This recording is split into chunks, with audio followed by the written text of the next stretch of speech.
शिरोसी और आप देख रहे हैं SWB हिंदी। स्वागत है आप सभी का हमारे चैनल पर और आज के हमारे इस खास कार्यक्रम में जिसका नाम है खबरों के पर। 21 मई को अमेरिकी राष्ट्रपति जो बिडेन ने व्हाइट हाउस में दक्षिण कोरिया के राष्ट्रपति मून जे-इन से मुलाकात की।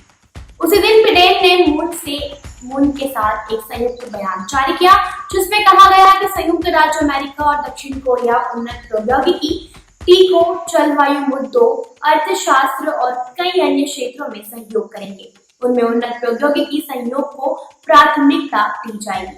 संयुक्त राज्य अमेरिका और दक्षिण कोरिया ने पुष्टि की कि वे एक भरोसेमंद और मूल्य उन्मुख डिजिटल और तकनीकी पारिस्थितिकी तंत्र सुनिश्चित करने की एक मजबूत और लचीला आपूर्ति श्रृंखला का निर्माण करेंगे और अंतरिक्ष और साइबर डोमेन में सहयोग को गहरा करेंगे।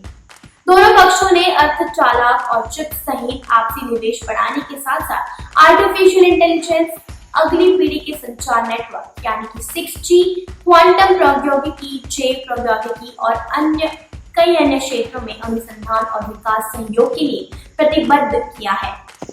15 मई 2019 को पूर्व राष्ट्रपति डोनाल्ड ट्रंप ने सूचना और संचार प्रौद्योगिकी और सेवाओं की आपूर्ति श्रृंखलाओं को सुरक्षित करने के लिए एक आपातकालीन कार्यकारी आदेश पर हस्ताक्षर किए, जिसमें अमेरिकी कंपनियों को राष्ट्रीय सुरक्षा के लिए खतरा पैदा करने वाले दूरसंचार उपकरणों का उपयोग करने से रोक दिया था।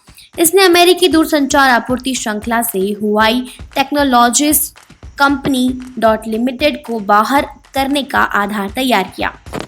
16 मई 2019 को अमेरिका वाणिज्य विभाग ने हुआवेई को इकाई सूची में रखा और मई 2020 में एक निषेध नियम जारी किया कि किसी भी कंपनी को अमेरिकी तकनीक वाले सेमीकंडक्टर उत्पादकों से हुआई को बिक्री के लिए अमेरिकी सरकार से लाइसेंस की आवश्यकता होगी। इसने संयुक्त राज्य अमेरिका में चिप्स जैसे प्रमुख घटकों को खरीदने की हुआई की क्षमता को बहुत बाधित किया।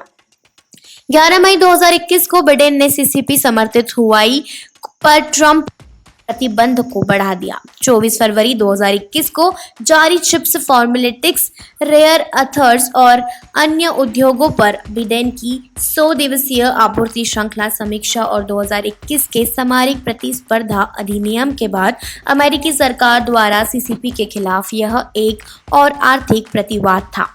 21 अप्रैल 2021 को अमेरिकी सीनेट द्वारा पारित किया गया। 12 मई 2021 को सीनेट ने सीसीपी का मुकाबला करने के लिए एक और कदम में प्रौद्योगिकी में अमेरिकी निवेश को मजबूत करने के लिए एंडलेस फ्रंटियर एक्ट पारित किया। 6 मई को Taiwan external trade development council ने, जिसे ट्राइट्रा भी कहा जाता है, ने road map to resilient supply chains के लिए एक बुक लॉन्च इवेंट आयोजित किया। इस पुस्तक की प्रस्तावना में न केवल ट्राइट्रा बल्कि ताइवान में अमेरिकी संस्थान के नाम भी अंकित हैं। जियांग ने कहा कि यह स्पष्ट रूप से दुनिया को संकेत देता है कि संयुक्त राज्य अमेरिका और ताइवान संयुक्त रूप से आपूर्ति श्रृंखलाओं का पुनर्गठन कर रहे हैं। Road map to resilient supply chain स्पष्ट रूप से आपूर्ति श्रृंखलाओं में बदलाव की रूपरेखा तैयार करता है। पूर्व आपूर्ति श्रृंखला मॉडल यह था कि ताइवान ने पहले ऑर्डर लिया, फिर असेंबल के लिए चीन को घटकों जैसी मध्यवर्ती समाओं को आउटसोर्स किया और तैयार उत्पादों को विकसित देशों में निर्यात किया। हालांकि मॉडल उद्योगी में सीसीपी अर्थव्यवस्था अभी भी पूरी औद्योगिक श्रृंखला में विधानसभा की भूमिका निभाएगी, लेकिन दक्षिण पूर्व एशियाई देश इसमें शामिल होंगे और पाई का एक टुकड़ा साझा करेंगे। संयुक्त राज्य अमेरिका ने हाल ही में ताइवान के निर्माताओं के साथ सहयोग बढ़ाया है। 20 मई को यूएस वाणिज्य सचिव जीना एम रेमोंडो ने एक बार फिर सेमीकंडक्टर वर्चुअल शिखर सम्मेलन आयोजित किया, जहां फोकल मुद्दों में एक सेमीकंडक्टर ऑटोमोटिव चिप्स की कमी थी।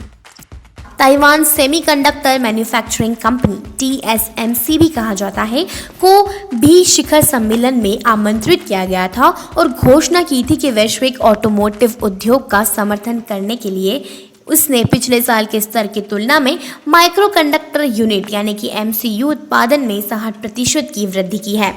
कंपनी ने अभूतपूर्व कार्रवाई की है और चल रहे चिप की कमी के संकट को कम करने के लिए ऑटोमोटिव आपूर्ति श्रृंखला के साथ सहयोग करना जारी रखेगी। देश दुनिया की ऐसी खबरों को जानने के लिए देखते रहिए SWB हिंदी। चैनल को सब्सक्राइब जरूर करें, वीडियो को लाइक जरूर करें, कमेंट करें, शेयर करें। धन्यवाद।